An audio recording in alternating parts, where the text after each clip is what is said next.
Part 5. What the Thunder Said. After the torchlight red on sweaty faces, after the frosty silence in the gardens, after the agony in stony places, the shouting and the crying, prison and palace and reverberation of thunder of spring over distant mountains, he who is living is now dead. We who were living are now dying, with a little patience. Here is no water but only rock, rock and no water and the sandy road, the road winding above among the mountains, which are mountains of rock without water. If there were water we should stop and drink. Amongst the rock one cannot stop or think. Sweat is dry and feet are in the sand. If there were only water amongst the rock. Dead mountain mouth of carriers' teeth that cannot spit. Here one can neither stand nor lie nor sit. There is not even silence in the mountains, but dry sterile thunder without rain.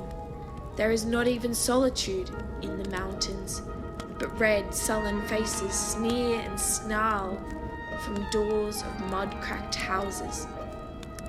If there were water and no rock, if there were rock and also water, and water, a spring, a pool among the rock, if there were the sound of water only, not the cicada and dry grass singing, but sound of water over a rock, where the hermit thrush sings in the pine trees, drip, drop, drip, drop, drop, drop, drop, but there is no water. Who is the third who walks always beside you? When I count, there are only you and I together, but when I look ahead up the white road, there is always another one walking beside you, gliding wrapped in a brown mantle, hooded. I do not know whether a man or a woman, but who is that on the other side of you? What is that sound high in the air? Murmur of maternal lamentation. Who are those hooded hordes swarming over endless plains, stumbling in cracked earth, ringed by the flat horizon only? What is the city over the mountains? Cracks and reforms and bursts in the violet air. Falling towers, Jerusalem, Athens, Alexandria, Vienna, London, unreal. A woman drew her long black hair out tight and fiddled whisper music on those strings.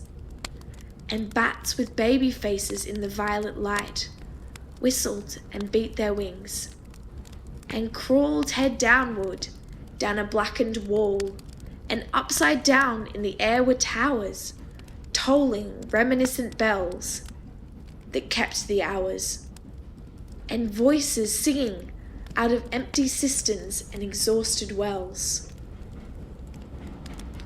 In this decayed hole amongst the mountains, in the faint moonlight, the grass is singing.